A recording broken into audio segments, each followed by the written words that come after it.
चुन के नहीं चूना लगा के आए हैं, चुन के नहीं चूना लगा के आए हैं, याद रखिए। जनता को मंदिर और मस्जिद में उलझा दो, इसी के नाम पर जनता को चूना लगाकर वोट लेते रहो। जनता को चूना लगाया है ईवीएम के नाम पर, याद रखिए। जनता को ये विदेशों में डंका नहीं लंका लग रही है देश विदेशों में हमारे देश की।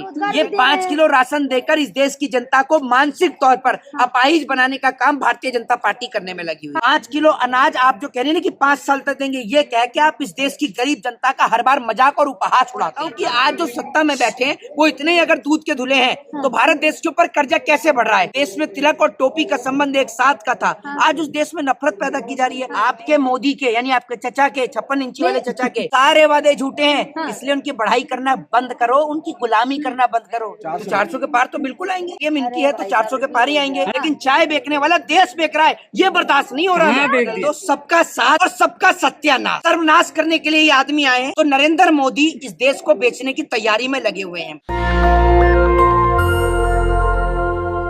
जो 80 करोड़ लोगों को राशन दे रहे हैं ये कौन है? ये कौन है जरा मुझे बताइए ना। ये मेरे कोई घर का डेटा नहीं है, सरकार ने खुद कहा है कि हम 80 करोड़ जनता को मुफ्त में राशन देते हैं। हमारे देश का दुर्भाग्य है कि हमारे देश के अंदर आज देश के ऊपर बढ़ते कर्जे के ऊपर कोई चर्चा नहीं है। इस देश के टीवी चैनल और अखबार पर इस देश के अंदर महंगाई के ऊपर कोई चर्चा नहीं है। इस देश में बेरोजगारी पे कोई चर्चा नहीं है। 13.3 लाख लड़कियां इस देश से गायब हैं, उस पर कोई चर्चा नहीं। और सबसे ज्यादा लड़कियां जिस राज्य से गायब है वो मध्य प्रदेश है, लेकिन उस पर कोई चर्चा नहीं है। वो मध्य प्रदेश जहां पर भारतीय जनता पार्टी की रिटर्न सरकार बनी है उस पर कोई चर्चा नहीं है। लेकिन मैं आज आपको बताता हूं कि नरेंद्र मोदी कैसे 400 पार का दावा कर रहे हैं। पहला ईवीएम और दूसरा सीबीआई ईडी इनके बलबूते पर। आज आपने देखा होगा कि आज हेमंत सोरेन के आवास पर जो है वो रेड पड़ रही है, वो भी आपने देखा। उधर लालू प्रसाद यादव के घर पर पड़ रही है, वो भी आपने देखा। भ्रष्टाचार खत्म कर रहे हैं। नहीं, जो आप भ्रष्टाचार की बात कर रहे हैं, जो आप भ्रष्टाचार की बात कर रहे हैं, मैं आपको बता दूं कि हेमंत बिस्वा शर्मा जो कल तक कांग्रेस में हुआ करता था, आज बीजेपी में आ गया तो दूध का धुला हो गया। शुभेंदु अधिकारी का दूध का धुला हो गया। इनके ऊपर भ्रष्टाचार के आरोप थे, लेकिन बीजेपी एक चीज कहती है कि या तो अगर तुम भ्रष्टाचारी हो तो बीजेपी ज्वाइन कर लो, और अगर तुम बीजेपी ज्वाइन नहीं करोगे तो हम तुम्हें जेल की सलाखों के पीछे डाल देंगे। आज अगर हेमंत बिस्वा शर्मा बीजेपी ज्वाइन नहीं करता तो आप ये समझ लीजिए अब तक हेमंत बिस्वा शर्मा जेल की सलाखों के पीछे होता।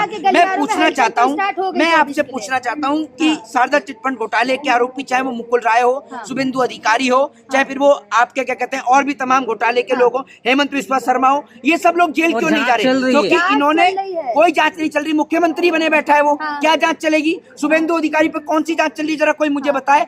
अगर आप सुन लीजिए, अगर आप नहीं तो विपक्ष के नेता हैं, वो विपक्ष के नेता हैं, जांच विपक्ष के नेताओं पे बैठ रही है। मैं पूछना चाहता हूं कि आज जो सत्ता में बैठे हैं वो इतने ही अगर दूध के धुले हैं तो भारत देश के ऊपर कर्जा कैसे बढ़ रहा है? इस सवाल का जवाब दीजिए। जो करोड़ों कर रहे हैं, देश तो बदल रहा है, निश्चित तौर पर देश बदल रहा है, देश वाकई में ही बदल रहा है। इस देश के अंदर जिस देश की लोग कहा करते थे कि जिस देश में प्रेम और भाईचारा पाया जाता था, जिस देश में तिलक और टोपी का संबंध एक साथ का था, आज उस देश में नफरत पैदा की जा रही है। तो देश तो वाकई बदल रहा है। जिस देश में दिवाली और रमजान, जिस देश उनको लाएंगे, कौन सी जनता कहती है जरा मुझे बता दो।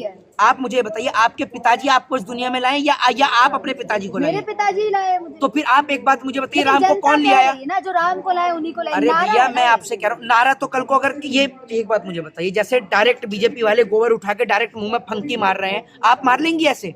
पर्सनल क्यों जा रहे हैं? मैं आपसे ये कह रहा हूँ, मैं पर्सनली मैं आपसे कह रहा हूँ, जिस तरीके से बीजेपी वाले गोबर और गौमूत्र का सेवन करें। एक गाय के बच्चे को भी इतना पता है, बछड़े को भी इतना पता है कि अगर माँ का दूध पीऊंगा, गाय का दूध पीऊंगा तो ताकत मिलेगी। तो वो बछड़ा भी गाय का दूध पी रहा है, लेकिन ये इंसान होके गाय का गोबर और गौमूत्र का सेवन कर रहे हैं। मोदी जी मंदिर जा रहे हैं तो आपको दिक्कत क्यों हो रही है मोदी जी? मैं आपसे ये कह रहा हूँ कि आस्था है, नहीं आस्था है तो आप एक बात मुझे बताइए, तो आप भी गोबर और गौमूत्र का सेवन करती हैं? मेरे ऊपर पर्सनल अंदाजा है। क्यों भाई, आप इस देश में रहती, आप देश में रहती नहीं, आप होती कौन है आप बताने वाली कि पर्सनल जाए नहीं जाए? आप जनता से पर्सनल सवाल करें हैं, और मतलब हम सवाल आपसे कर लें तो मेरे ऊपर पर्सनल जाए, क्यों ना जाए? अपना माइक घर में क्या है? दिक्कत आपको है, जनता को नहीं। जनता प्यार करती है मोदी जी को। मैं आपसे कह रहा हूँ, मैं जनता में नहीं आता, मैं विदेश से आया हूँ कहीं से। आपको और मोदी जी के काम पे सवाल उठाना है। तो एक बात आप मुझे बताइए, इस देश में जो महंगाई है, जो देश के ऊपर कर्जा बढ़ रहा है, उस पर सवाल नहीं उठाऊं? नहीं उठाऊं? देश से 13.3 लाख, मैं आपसे कह रहा हूँ, देश से 13.3 लाख लड़कियां गायब हुई, आप मना कर दो ये भी नहीं है, जनता सड़कों पे नहीं है ना, जनता को सड़कों पर आने दे रहे हैं। आप प्रोटेस्ट करने की परमिशन नहीं देते, आप लोगों को बोलने की आजादी नहीं देते, कोई आपके खिलाफ बोल दे उठा के जेल की सलाखों के पीछे डाल देते हो, तो जनता आएगी कहाँ से? कहाँ से आएगी जनता? ये बताइए ना आप मुझे। कह तो रहे हैं ना कि मोदी, क्या मोदी जी आएंगे, खुद कह रहे हैं। कहाँ से आएंगे मोदी जी? अभी तक देश में रहते, विदेश में रहते हैं। चुनाव में जीतेंगे ना फिर से, तीसरी बार मोदी सरकार। कैसे जीतेंगे? अरे भैया ईवीएम के दम पर ही तो जीतेंगे, अपने काम पे। मैं आपसे कह रहा हूँ, जितने माइक आपने पकड़ रखे सिर्फ मोदी जी के कितने काम गिना दो। ये 4 माइक है, 4 काम गिना दो मोदी के। और 5 साल तक देंगे कह रहे हैं। 5 किलो अनाज आप जो कह रहे हैं ना कि 5 साल तक देंगे, ये कह के आप इस देश की गरीब जनता का हर बार मजाक और उपहास उड़ाते हैं। हर बार मजाक। आप ये क्यों नहीं कहते कि अगर हम सरकार में आएंगे, सत्ता में आएंगे, तो 5 किलो राशन आपका बंद करके आपके बच्चों को हम रोजगार देंगे, आपके बच्चों को शिक्षा देंगे, क्योंकि जब इनके बच्चों को रोजगार मिलेगा तो जो आदमी 50,000 रुपए महीने के कमाएगा वो 5 किलो राशन भी खरीद सकता है। आने देना, रोजगार ये 5 किलो राशन देकर इस देश की जनता को मानसिक तौर पर अपाहिज बनाने का काम भारतीय जनता पार्टी करने में लगी हुई है। जी मोदी जी राम मंदिर जा रहे हैं, इससे आपको दिक्कत क्यों हो रही है? किससे? ये पहले अपना कैमरा रख के इधर आओ, फिर मैं आपको बताता हूँ क्या दिक्कत हो रही है, किस लिए हो रही है। मैंने कौन सी दिक्कत की? अभी यहाँ राम मंदिर है, कोई चर्चा हुई? अरे राम मंदिर जाने से एक बात आप मुझे बताइए, राम मंदिर पे भी कोई चर्चा हुई? ये ऐसे पत्रकार हैं जो इस देश के अंदर घर पे पढ़ते हैं नहीं, लिखते हैं नहीं, इनको कोई नॉलेज नहीं, कोई जानकारी नहीं, मुद्दा उठाकर ले आते हैं मंदिर और मस्जिद का। मंदिर और मस्जिद इस देश के नहीं, तो ये आपके साथी को समझाइए ना, ये साथी को समझाइए। आगे बुलाएं। नहीं, मैं आपको बता रहा हूँ, कैसे कह सकते? अरे लोग इनके साथी नहीं है भैया, ये आप ही के पत्रकार हैं, आप ही के साथी। मैं अपनी बारात में तो उनको लेकर नहीं आया हूँ सबको, जो आप कर रही हैं। मेरे साथ कहाँ से आए? चुनाव की बात करें, हम मुद्दे पे बात करें। बताइए, तो मुद्दा बताइए ना, मुद्दा क्या है? क्या है मुद्दा? क्या है? क्या काम किए? शौचालय बनवा दे, घर घर पानी पहुँचा रहे, उज्ज्वला योजना तक गैस दे दी। आपकी उम्र मेरे ख्याल से 25 से 26 तो होगी। 25 से 26 साल की उम्र में इन मोहतरमा ने पहली बार मोदी जी के राज में शौचालय देखा है। इससे पहले कौन सी नदी पर जाती थी? अरे बहुत सारे पास नहीं थे ना, काम किए ना, बहुत सारे। अरे भैया बहुत सारे काम कहाँ किए हैं? ये अमेरिका का प्रधानमंत्री है, जो अमेरिका में ही दिखेगा काम, यहाँ दिखेगा ही नहीं। क्या काम किए हैं? एयरपोर्ट बनवा रहे हैं, कितने एयरपोर्ट बनवा रहे हैं, देखे ना, रोजगार बढ़ रहा है। इससे पहले तो पानी में से जहाज उड़ते होंगे, फ्लाइट पानी में से उड़ती होंगी। इससे पहले तो एयरपोर्ट थे ही नहीं। सड़कों का जाल बिछा दिया है। सड़कों का जाल? अच्छा, सड़कों का जाल जो बिछा दिया है आपने, इससे पहले तो सड़क थी नहीं इस देश में। कम थी ना, कम थी। अच्छा, पहले कहीं भी जाते थे ज्यादा समय लगता था, अब 2-3 घंटे में पहुंच जाएंगे। अच्छा, तो सड़क बना दी इन्होंने, बुलेट ट्रेन चलवा दी सड़कों पर ही। बुलेट ट्रेन भी आएगी। नहीं, एक बात मुझे बताइए, पहले आदमी तैर के जाता था, पहले सड़कें नहीं थी। इंतजार करें, बुलेट ट्रेन भी आएगी। मैं आपसे ये कहता हूँ, आपने जो पत्रकारिता करी है ये साल 2014 में ही करी है क्या? उससे पहले तो स्कूल ही नहीं होगा इस देश में। हम तो भूखे नंगे थे, आपको पीपल का पत्ता पहन के घूमती होंगी सड़कों पर, है ना? मोदी जी आए, आपको नए कपड़े दिलाए, आपको स्कूल बनवाकर स्कूल में दाखिला दिलवाया। मोदी जी की गारंटी पे लोग भरोसा कर रहे हैं। मोदी जी की गारंटी है। मोदी जी की गारंटी पे मैंने भरोसा किया, जाओ 15 लाख निकाल के दो, 5 लाख आपको दिए, 10 लाख ही दे दो मेरे। वो जुमला था, एक बात को पकड़ के बैठे। 2 करोड़ रोजगार दिला दो। रोजगार तो दे रहे हैं ना। चलो हवाई चप्पल वाले को हवाई यात्रा दिलवा दो। एयरपोर्ट बना रहे हैं ना, जगह जगह एयरपोर्ट बना रहे हैं। अरे एयरपोर्ट तो अभी भी बने हुए हैं। आप हवाई चप्पल वाले को हवाई यात्रा दिलवाओ ना। आपके मोदी के, यानी आपके चचा के, 56 इंची वाले चचा के सारे वादे झूठे हैं। इसलिए उनकी पढ़ाई करना बंद करो, उनकी गुलामी करना बंद करो। नहीं तो पता नहीं क्यों इस देश की जनता, ऐसा ना हो मोदी जी के जाने के बाद इस देश की जनता आपको लतियाने का काम करे। याद रखिए, वो तो दिखा रहे हैं ना, अच्छे काम कर रहे हैं तो दिखाएंगे। कौन से अच्छा काम कर रहे हैं हमें तो बता दो। तो जनता ऐसे ही 2-2 बार चुन के लाई है। 400 के पार बोल रहे हैं इस बार। 400 के पार तो बिल्कुल आएंगे। ईवीएम इनकी है तो 400 के पार ही आएंगे। तो हार देखते हुए ईवीएम का आ गया जी। अब आप जब हार जाए तो ईवीएम पे ठेकड़ा फोड़ दें। आप एक बात जनता मुझे प्यार करती है, मोदी जी को भी जनता ही ने चुना है, 2 बार प्रधानमंत्री बने हैं। अरे भैया एक बात आप मुझे तो, आपको कैसे पता जनता ने चुना है? कैसे पता आपको? चुन के नहीं आए, चुन के आए हैं, अब वोट देते हैं। चुन के नहीं, चूना लगा के आए हैं। चुन के नहीं, चूना लगा के आए हैं। याद रखिए, जनता को चूना लगाया है ईवीएम के नाम पर। याद रखिए, जनता को विदेशों में डंका नहीं, लंका लग रही है देश विदेशों में हमारे देश की। डंका नहीं लग रहा है। पहले जो लोग नाम भी नहीं जानते थे वो सब मोदी जी का नाम जानते हैं। डंका बज रहा है। अच्छा, पहले कोई नाम ही नहीं जानता था इस देश का? अरे पहले जहाँ लोग दूसरे देश में बताने से डरते थे कि हम यहाँ से आए, अब गर्व से कहते हैं कि हम भारत में आए। अच्छा, कितने विदेश घूमे आई आप? कितने भी देश अरे घूमती रही जनता हो। कहती है। जनता बताती है ना। कौन सी जनता? जो जनता बताती है ना उसको किसी दिन यहाँ ला के खड़ा करो, उसको मैं जवाब दूंगा। हमारे देश को आपको पता है, हमारे देश के सम्मान में डाक टिकटों पर फोटो लगाई गई। कभी जाकर देखिए विदेशों में बाबा साहब भीमराव अंबेडकर को यूनिवर्सिटियों में फोटो लगा रखी है, कोलंबिया यूनिवर्सिटी में बाबा साहब की फोटो लगी हुई है, नरेंद्र मोदी की क्यों नहीं लगी हुई है? आप मुझे बताइए ना। और तरक्की और विकास हुआ है तो भैया कितनी तेजी से हुआ, आपने देखा नहीं? एक छोटा सा व्यापारी जो कल तक चाय बेचा करता था, आज पूरा देश बेच रहा है। तो ये तरक्की नहीं है तो क्या है? बर्दाश्त नहीं हो रहा कि चाय बेचने वाले प्रधानमंत्री बन गए। बर्दाश्त ये नहीं कि चाय बेचने वाला प्रधानमंत्री बना है, वेल गुड, लेकिन चाय बेचने वाला देश बेच रहा है, ये बर्दाश्त नहीं हो रहा हाँ, है। बेच बेच दिया। दिया है? जो चीज घाटे में जा रही है उसको डेवलप कर रहे, क्या बेच दिया? तो railway, air India, BSNL, MTNL आपके चाचा आपके घर में चला रहे हैं। घाटे में जा रहे थे ना, हैं?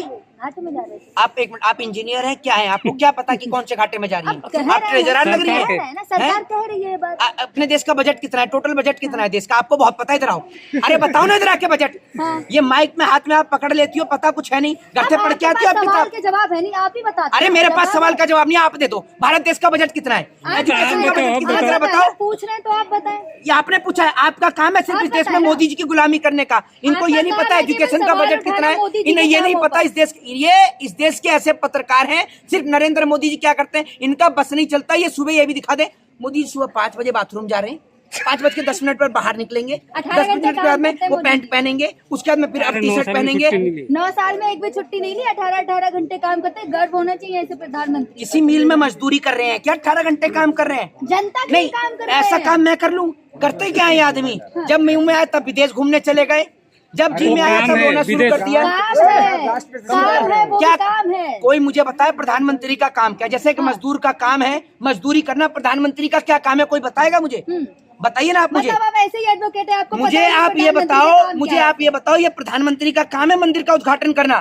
कॉन्स्टिट्यूशन के कौन से पृष्ठ पर यह लिखा है कि देश का प्रधानमंत्री मंदिर के प्राण प्रतिष्ठा का कार्यक्रम करेगा? प्रधानमंत्री हैं, गए थे जजमान। अरे अगर मंदिर के प्राण प्रतिष्ठा का कार्य प्रधानमंत्री करेगा तो स्कूल कॉलेज और अस्पताल का उद्घाटन क्या शंकराचार्य करेंगे? तो मोदी जी कर रहे हैं। ये कहो ना कि स्कूल कॉलेज और अस्पताल तो बनाया ही नहीं है, जनता को मंदिर और मस्जिद में उलझा दो, इसी के नाम पर जनता को चूना लगाकर वोट लेते रहो। इस देश की जनता वाकई में अब समझ में, देखिए जब ये देश गुलाम हुआ तब तो हम थे नहीं, आज समझ में आता है कि ये देश गुलाम कैसे हुआ। ये देश गुलाम ही ऐसे हुआ कि इस देश के अंदर लोगों को आपस में लड़ा दिया गया, हिंदू मुसलमान के नाम पर, मंदिर और मस्जिद के नाम पर। भाई आज इस देश में हो रहा है, आज भी मंदिर और मस्जिद के नाम पे। अभी आप एक बात मुझे बताओ, इस देश के अंदर एक व्यक्ति जो नॉनवेज बीफ सब खाता है, उसका नाम था वसीम रिजवी। इसको इन्होंने वसीम रिजवी से जितेंद्र त्यागी बना दिया। ठीक है जी।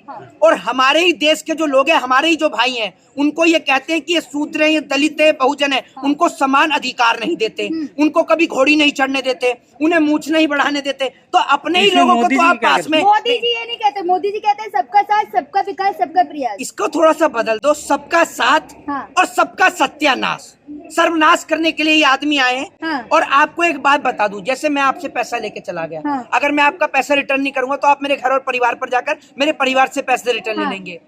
अगर कल को ये देश बिक गया तो मोदी जी के तो आगे नाथ ना पीछे पगाथ, किसे पकड़ोगे आप? जरा मुझे ये बता दो। तो नरेंद्र मोदी इस देश को बेचने की तैयारी में लगे हुए हैं। ये इकोनॉमिक्स कहती है कि अगर किसी देश में भ्रष्टाचार होता है तो वो देश तरक्की करता है, लेकिन वो भ्रष्टाचार सबके बीच में होना चाहिए। लेकिन अगर भ्रष्टाचार चंद लोगों के बीच सीमित रह गया तो वो देश बर्बाद हो जाएगा। और आज, अरे मोदी जी के चाचा रुक जाओ, मुझे पता है, रुक जाओ, आपका बहुत दर्द हो रहा है, जलन हो रही है, मेडिकल स्टोर से बर्नॉल दिला दूंगा आपको, इतनी जलन हो रही है, वो जलन सारी मिटवा दूंगा। 2 मिनट थम जाओ, अब सुन लो, मुझे पता है इनसे मोदी की बर्दाश्त नहीं होती बुराई। तो इस देश की इकोनॉमिक्स कहती है कि अगर भ्रष्टाचार कुछ चंद लोगों के बीच में सीमित होगा तो वो देश बर्बाद हो जाएगा। और आज देश में यही हो रहा है, भ्रष्टाचार सिर्फ और सिर्फ नियमित लोगों के बीच में हो रहा है, अंबानी अडानी के बीच में हो रहा है, बस, और किसी के बीच में नहीं हो रहा। नेशनल दस्तक की आपसे गुजारिश है कि अगर इसको बचाना चाहते हैं तो नेशनल दस्तक को सब्सक्राइब करने के लिए रेड कलर के सब्सक्राइब बटन को दबाएं, फिर बेल आइकन की घंटी दबाएं। नेशनल दस्तक को बचाने के लिए बहुत जरूरी है कि हर खबर को शेयर करें, लाइक करें, कमेंट जरूर करें।